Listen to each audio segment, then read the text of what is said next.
You're watching Stockwatch. I'm Simon Brown, and joining me to unpack your stock-related questions today, Chantal Marx, FNB Wealth and Investments, Alex Duys from Umthombo Wealth. Be sure to send those questions via email, stockwatch@bdtv.co.za, SMS 41392, or on X @BusinessDayTV using hashtag Stockwatch.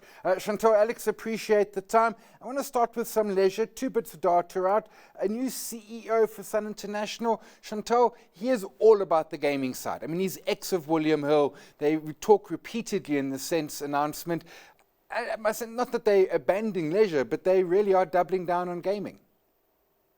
Yeah, I think that leisure is kind of moving along quite nicely. It's been really easy to attract kind of customers to what they have on offer.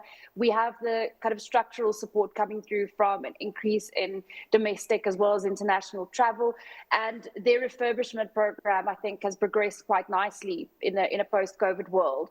The tricky part for them now is to balance the fast growth on the online betting side with slowing growth in casinos. And perhaps this is testament to what their thinking is around where the real planning and strategy has to lie, particularly over the medium term. And I mean, Alex, certainly their gaming and the online gaming, as Chantal says, has been doing great guns for them. Are you comfortable that the leisure side is able to kind of get on with its own while they focus on gaming? Yeah, it's a difficult one because, I mean, leisure, you should see continued opportunity, specifically if we can get more foreigners in it for us tourists. And also business travel really hasn't recovered to the levels we've seen before. But I think regarding this potential point that's going to happen, if you look at these previous tenures, he did enjoy M&A. Mm-hmm. That gives you a clear sense that if the Spearmont deal doesn't go through, we all know Southern International have been lowly geared, and they could be looking to do deals specifically, perhaps in Africa and so forth, trying to bolster the online gambling potential. So I think that is what they're looking to do. Time will tell if those deals will be good. So there's certainly some risk allocation. Risk will be heightened because of this. So interesting one, because we do like Sun International at the moment. We think they're in a good position.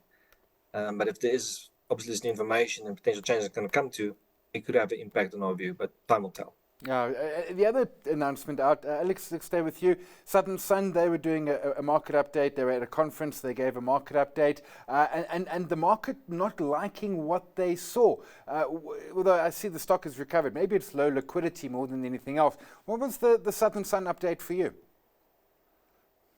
Yes, we'll have to wait for the detailed results to get a better reflection. Sure. But I think it's clear that the situation in KZN remains difficult for them when it comes to, you just simply haven't seen tourism recover there. While they're doing very well in Western Cape, and we've seen a recovery in Gauteng. However, it's important to note that Gauteng is still well below levels it used to be. Occupancy in the region of 60%, which is perhaps disappointing because, if they can get closer to 65%, that gives them the so-called pricing power that they're alluding to. That could make a major difference to them. There's been some couple of refurbishments and so forth. But we still like Southern Sun. We think they're not anywhere near peak earnings. It might take a bit longer for them to reach that over time, but we think they're well positioned. They should be in a net cash position or very close to it. Mm-hmm. So perhaps more dividends, special dividends, and share buybacks could be considered. But as you alluded to, liquidity is a bit of a problem. I think they will probably focus more on organic growth opportunities. Yeah, I mean, the share price has been all over the place just in one single day. Chantal, the Southern Sun update for you. I mean, 60% occupancy sounds nice, but as Alex says, 65 is better. Mozambique and KZN were the challenges. Yeah, I mean, I thought it was okay. At least they're moving in the right direction from an occupancy perspective. One of the things that they mentioned was that the refurbished hotels in Gauteng in particular has received very good feedback, and occupancies have risen on the back of that. And I think that tells you where the pressure point has been for some of these leisure stocks. I'd probably put kind of City Lodge under that umbrella as well. No one wants to go to an old hotel. People want to go somewhere that is sparkling and new. Otherwise, they can go to like a weird event or a funny kind of Airbnb and to get their Instagrammable moment that way.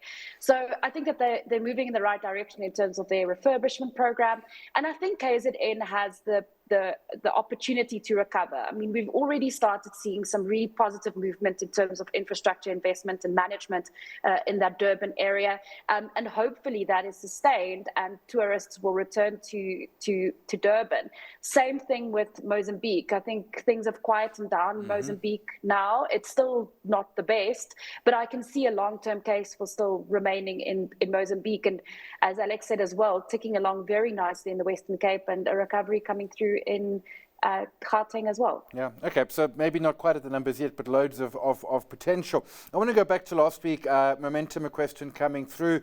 Surely at a 20% discount to embedded value, the stock is looking good. Chantal, those Momentum results were, I don't know, knock it out the park in many areas. It is at 20%. I actually went and had a look. When it was at the all-time highs a decade ago, it was at a 40% premium. Now you get a 20% discount to embedded value. Surely some value here in what were excellent results? Yes, and management agrees. So they've approved another share buyback. They'll continue to buy back shares. And the specific reason that they gave for that is that they are still trading at a discount to their embedded value. So what's happened with the insurers over the last decade and a half is that you saw most of them trading at very high premiums and then kind of derating to trade at very deep discounts. And Momentum wasn't spared. I think Momentum was actually hurt most by the sector-wide derating because it coincided with their new business margin, so the profit that they make on the new business they write, compressing quite significantly. We've started seeing that moving in the right direction. And as you note, almost every single metric for Momentum was moving in the right direction with this set of results. And the market has compensated them because I think the peak discount was close to 50% to embedded value. So we have seen it re-rate again, but I think that there is definitely still some room for it to trade closer to par at least. Alex, I mean, part of the trick is, I mean, property stocks typically trade at discount. There was periods when they don't. Does Momentum go to premium? Is it worth it at around the 32 Rand when embedded value is around 39 and change? Look, unfortunately, life insurance companies are very, very complex, specifically from an actuarial as well as accounting perspective, right? So you have to look at how aggressive those actuarial assumptions are and then tie that into the accounting. Now, if you look at the South African sphere, you get something like a Discovery, which is extremely aggressive on both metrics, and then something like a Sanlam, which is extremely conservative on both sides. So that has an impact on how you want to value the business. So, Momentum, specifically on the uncovered side of the business, there has been some question marks about that side, where the way they are treated from an accounting perspective and so forth. But they have steered the ship, I think, very, very well over the last 4 or 5 years. It started with Ellie Mayer's reign, and now we're seeing it here. So I think it's fully justified, the recovery in the share price. It's probably, for me, closer to where it needs to be. There's perhaps a little bit more room to go. But I think, the easy money in Momentum has been made in our view. Yeah, I hear you on that. I want to touch on Shaftesbury. They had an announcement that they're doing a deal with Norges Bank Investment Management. Of course, they used to be Capital and Counties, for those who are saying who's Shaftesbury, at around Covent Garden Partnership. Alex, let's stay with you. I've always liked the asset, Covent Garden. The cliche, we're not making more land, incredibly well located. What's your take on Shaftesbury Capital? Look, I mean, as you say, it's a world-class asset in the right location. So I think the key from this is that they were able to do the deal at the NAV disclosed at the end of December. Yeah. So that gives you an underpin of what the real value is. So it's a yield of, I think, 3.6 somewhere there. So, that's what investors are willing to pay for a world-class asset like this. This will enable Shaftesbury to pay down some debt and perhaps look at some other options. So I think it's overall very positive. So I think for me the key is that it confirms that valuation, where, of course, Shaftesbury was trading at a discount as well to that. Yeah, it is that confirmation because it's done at the December valuation. Chantal, Shaftesbury Capital in their Covent Garden? Yeah, it's so interesting because it feels exactly the same as when the GEPF bought into a tax waterfall So basically what they're doing is they are selling a portion of that Covent Garden estate. They're going to earn a management fee for their effort, and they're going to get a big cash windfall while still being 75% exposed to a very high quality asset. So it just frees up so much space on their balance sheet. So they can either reduce debt, as Alex said, they can make more acquisitions, they can invest further into the Covent Garden estate by buying more properties there, or actually just recycling capital and investing in the existing properties that they have there without fear of their balance sheet being stretched or their liquidity position coming under any sort of threat. So I think that this was a no-brainer for management, and it speaks to the quality of the asset. The fact that the Norwegian sovereign wealth fund it's one of the best run wealth funds or sovereign wealth funds in the world, is interested in this property just speaks to how good it really is. In light of Alex stock pick, and before we go to break, Chantal, I want to get your view on the Advtech numbers that came out this morning, particularly if we can't, I mean, they had student growth. It wasn't giant. It was around 4%. Curro, of course, going backwards in terms, well, I'd call them flat. Let's be polite there. What did you think of Advtech, Chantal? Yeah, so I mean, the SA schools student numbers were up by 4%, so obviously better than what we saw from Curro. And the tertiary enrollments were actually up by 14%, which I think was very healthy and compares quite favorably to Stadio, even though Stadio, I think, outpaced them in this specific reporting period. And then the Schools Africa division saw a 40% increase in enrollments. Now, there's been a lot of kind of acquisition or acquisitive activity around that Africa school space. They're very selective in terms of their expansion there, but I think that it could be an exciting area of growth for them. Outside of that, I think that they are showing that the SA schools business is very solid and offers a very strong product. And there is just a lot of growth possibility in tertiary education or private tertiary education in South Africa. We've all heard the stats of the number of bachelor passes and the number of spaces in public institutions. It just does not match up, and these guys are perfectly positioned to fill that gap along with Stadio. Yeah, absolutely, and both of them in the tertiary space. Is it clear then that Chantal, let's stay with you, that Curro is falling behind the three? Yeah, so I think that one kind of soft reporting period does not a trend make, right? So I do think that there is a possibility for them to recover from this. I think if you look at the kind of the brand perception around Curro and the brand perception around a Crawford School or a Trinity House, perhaps you have a higher brand perception in the Advtech brands than you do of a Curro brand. You also catering to a slightly different target market. Fees are exceptionally expensive at the Advtech schools. You are catering to very high income households, where Curro, I think, has a bit of a scale on that. And that means that you could have exposure to middle to high income households that perhaps are a little bit more sensitive to the economic realities that we face in South Africa. So I don't think it's all doom and gloom for Curro, but I think it does speak to some of the pressure points that are perhaps not apparent when we're thinking about the South African economy, particularly towards the end of last year. Yeah, it's tough being a South African consumer at this point in time. Alex, question coming through around Altron, particularly for its sort of tech aspect.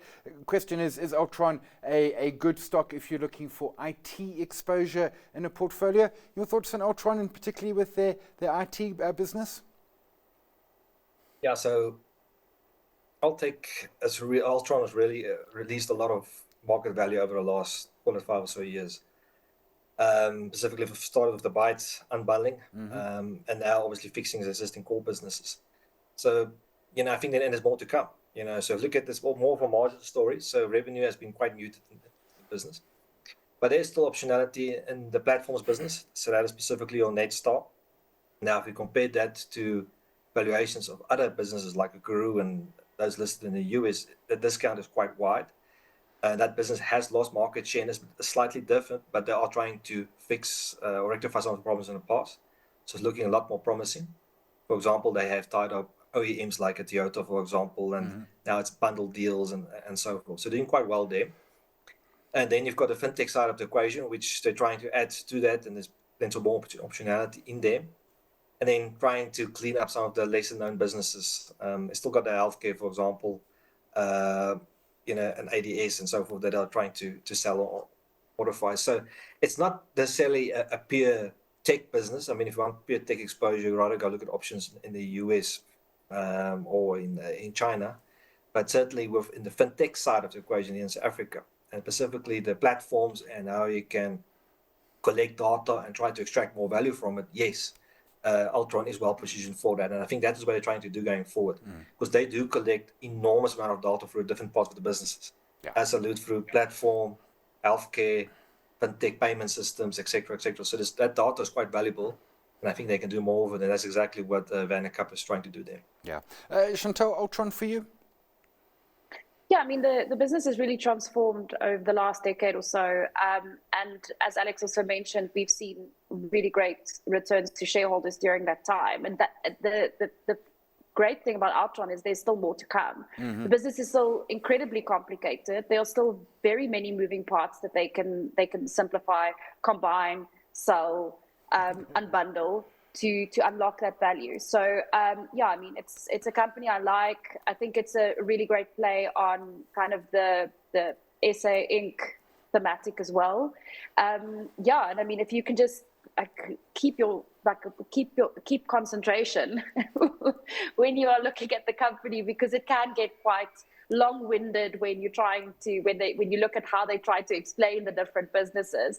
But there definitely is still something there, I think. Yeah, I take your point on that. And a question coming through around ArcelorMittal. Chantal, the reports that the government's going to bail them out. Does this make ArcelorMittal a buy? I'm not sure how much detail we have around the state support, but I mean, it's still, it's a tough space. Yeah, they're still continuing to wind down the longs business while they are assessing their options, but they're still taking money from the state to kind of wind it down and make that wind down quite orderly. So it's a bit of a strange one. The longs business, I think we've had conflicting reports. Some areas of the market say ArcelorMittal just can't run it profitably, but it can be run profitably. So now the question mark is someone going to buy it who can actually turn that story around. I question mark whether the entire steel value chain is competitive in South Africa from a global perspective, and we've had that question mark for a very long time. Yeah. And it's going to take something really great for me to change my mind. The only possible catalyst here is if we really start getting the infrastructure investment that has been promised to ArcelorMittal, the steel industry, and South Africans in general over the last 5 years. Because if you're actually going to start investing in railway infrastructure, perhaps the longs business starts making sense again, particularly if you have a local ownership kind of requirement around these things. But I don't think that ArcelorMittal's management team are comfortable that they have the partnership in government that they require, and they can't stomach these losses anymore. Yeah, absolutely. As the shareholders are long since having a tough time. Alex, your take on ArcelorMittal? Yeah, I mean, these assets are simply not competitive anymore in a global scape, as Chantal says. So, you know, Van der Bijl was built in the 1950s, 40s, and the new cars, I think, in the early 1960s. So things have changed. I mean, first of all, electricity has gone up massively over that period. We don't have functioning railway systems. They're already getting a discount from the iron ore they're purchasing, for example, from Afrimat. So, you know, I just think these assets aren't economical anymore. You probably need to build new steel molds, but then again, it comes down to what's the type of returns on capital for that. So I'm not too sure who's going to buy into this and how they are going to run it differently, but it will certainly require very, very deep pockets to first, you know, recapitalize the business and perhaps do the capex required. And then it's still uncertain if it's going to be economically viable. So for me, it's probably the base for shareholders' interest for they step away. But let's see what happens there. Yeah, we'll see what happens, and whether, I mean, yeah, do we need a steel industry? We'll find out in time. Question coming through. Telkom confirmed that they will be selling SwiftNet. This should help their balance sheet. Surely there is value in Telkom. Alex, value in Telkom? The SwiftNet deal we've known, but it's now, you know, all processes are done. The deal will conclude. You interested in Telkom? Yeah, that was not particularly interesting, but due to the corporate action happening there, you could make an argument as looking from a valuation perspective quite interesting. So with the SwiftNet, it does bring in a lot of capital, and that's going to reduce the net debt to EBITDA, and I think a region of 1.4, 1.2, somewhere there. So that puts them in quite a strong position. The mobile side of the business is still doing relatively okay. And, there's perhaps even further value unlock opportunities, for example, in BCX. And as they're trying to manage the legacy business coming down, but they certainly are still continuing to work on efficiencies. And Telkom on a relative basis does look less complex, for example, compared to an MTN and Vodacom. And as a result, there could be an investment case, but I would say more of a shorter term, perhaps medium term of nature. They still need to do a hell of a lot of work to make it enticing for me over the long term. Chantal, Telkom enticing for you? Yeah, I mean, I think there's a major investment case for Telkom. There's so much capital tied into their asset base. Now they've unbundled SwiftNet, but there's still a massive property portfolio that they can continue to dispose of in an orderly manner in order to generate cash, fix their balance sheet. Mobile business is thriving, and the legacy business kind of decline has actually softened quite substantially over the last year or so. And it is still quite a cash generative business. The problem for me with Telkom is what's going to be the trigger for a re-rating. I mean, a lot of us can see the value, we can see the upside kind of investment case, but it just seems as if investors, particularly long-term institutional investors, aren't really that interested in the stock.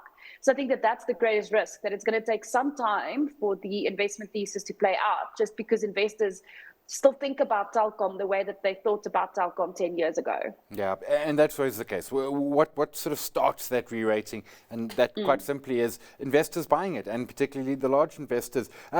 Moving from large to very, very small. Chantal, question coming through. South Africa desperately needs more homes across all income levels. Surely Curro M3 or Baldwin must be worth having a look at. They're both minute stocks, micro caps, I suppose we call them. Do you have a look at either? Have you got a preference for either or neither?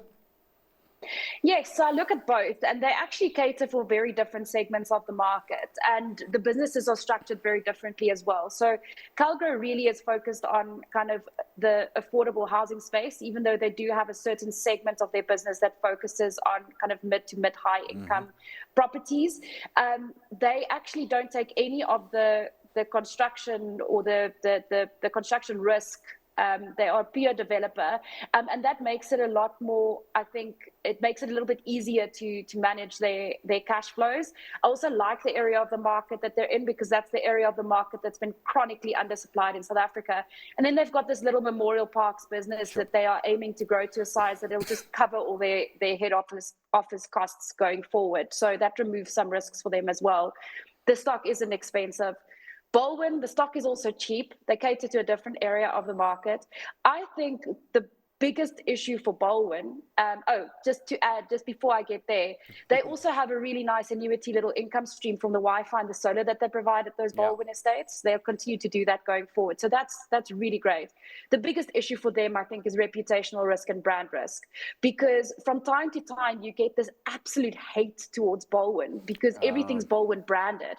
And I think that there's a serious risk to that.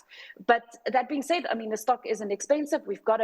It's not only the lower end where we've got a chronic housing shortage, they fill a gap as well. So definitely worth a look.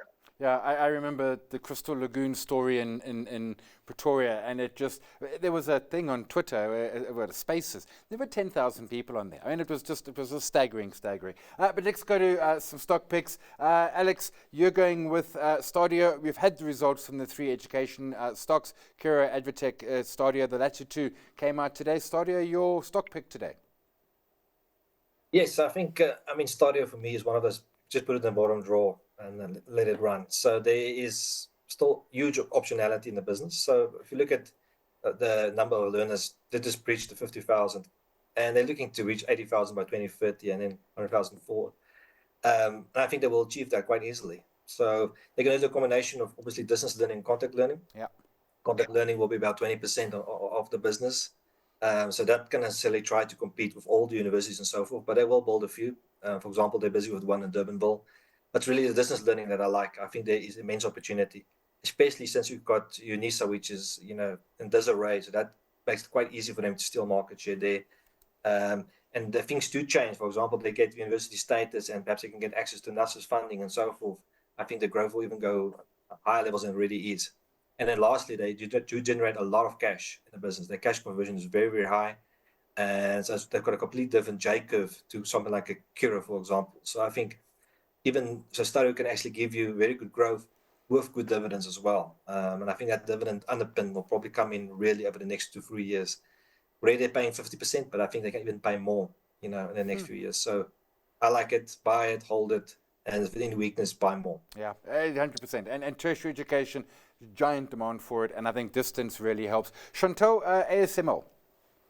Yes, so Mark Twain said that during a gold rush, sell shovels. So this is kind of akin to that. ASML is the company that builds the big machines that produce the chips that is going to fuel the AI kind of revolution. They're already seeing very, very strong demand pick up from their biggest clients that include Taiwan Semiconductor and Samsung and Intel, that use those machines in order to produce the massive volumes of chips that are required to power almost every technological device, and also to power to kind of process everything that needs to go into actually getting a workable AI model to a specific business or individual. So there's a lot of demand for what they are doing. The machines that they produce are low volume but high in value, and their order book visibility is extremely good. And it's not only the kind of high tech stuff that they're focused on, it's everything that they have exposure to. The monopoly that they have, though, is in the cutting edge chips that is used in these AI use applications. The stock isn't expensive. It's derated quite significantly along with the rest of the semiconductor sector.